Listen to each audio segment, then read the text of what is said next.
Ladies and gentlemen, thanks for coming in and checking us out. I just wanted to bring you a quick shoe review for the Nike Lunar Epic React Flyknit. The shoe that was supposed to be able to combat against Adidas Boost. Let's get into it.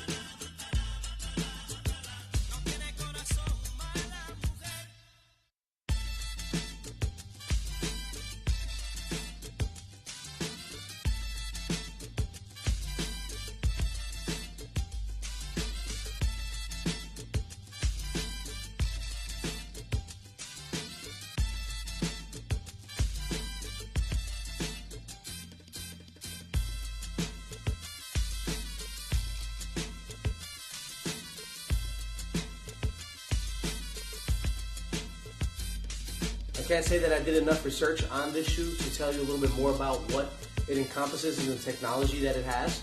However, what I can say is that what Nike did was they created their own proprietary blend of foam to be able to create this particular model of shoe.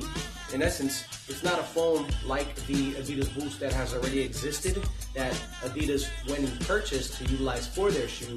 Nike actually went through 40 different formulations of foam to create a foam that you see here in this shoe, the Nike Lunar Epic React Flyknit. Quite a long-winded name, but it's actually a pretty cool shoe. I have to say that it's very, very comfortable. I'll touch on that as well, but I just want to talk to you a little bit about the materials that you see here. We have the Flyknit upper. The Flyknit upper definitely helps a lot as far as the comfort goes. It gives you the ability to expand as you move within the shoe while you're running. I have to say I wasn't using this as a running shoe, but more of a lifestyle shoe, something that I was able to just be comfortable with in my normal environment, work environment, and it definitely stood the test of time as far as the comfort goes and the amount of hours in which I was wearing the shoe. So I can definitely say that with the combination of the Flyknit upper and the foam that we have at the bottom, I was definitely comfortable throughout the course of the day. The eyelets, you'll see, have a small amount of, I want to say, synthetic up on top that allows you to tie the shoe into the Flyknit without physically stretching the eyelets around the Flyknit. So that keeps a good stable portion of the upper foot locked in. It'll keep you locked in. And unlike some of the other running shoes, Nike running shoes that have the Flyknit uppers, there is a heel counter here in the back, which kind of prevents you from really extending the back of the shoe, and it keeps you locked into the shoe up into the upper here. And it gives you a nice feeling when you're in the shoe bed, when you're inside the foam, when you're walking on uneven terrain. So one of the things I do notice about the foam is that it makes uneven terrain seem very level because of the way that the foam at the bottom actually compresses under the pressure of your foot and above the pressure of uneven terrain. So it makes it kind of even out, if that makes any sense. And that's one thing that really demonstrated to me that the foam was definitely very responsive at the same time while being soft. So one of the things that I can say about this foam is that, and I haven't ever tried an Adidas Boost, but what I've heard was that the foam on the Boost, based on this more so of a lifestyle brand, is meant to be soft as opposed to reactive. Thus the name React. This actually gives you a lot more give back on propelling when you run. So when you're actually running forward, you get more energy return when you propel off of the shoe.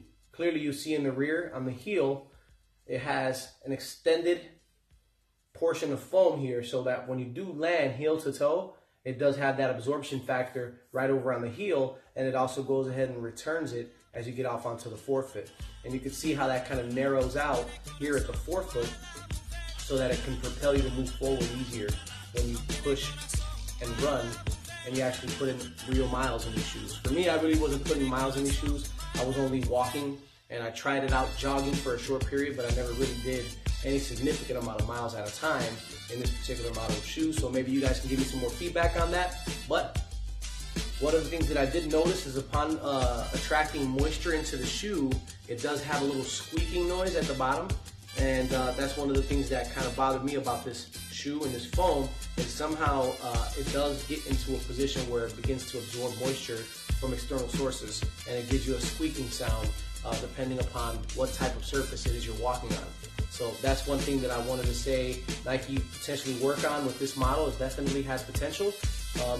It's a very good shoe. It's a very clean looking shoe. Very few lines on the upper, so it does a very good job at keeping a very neat and clean look while being a functional and efficient shoe. When I say functional, it's performance function. So it is definitely a great running shoe for you and anybody else who's interested in it. So I would definitely suggest it. This is just a quick shoe review on my couple of days owning this particular model of running shoe. As everyone knows, I typically wear basketball shoes.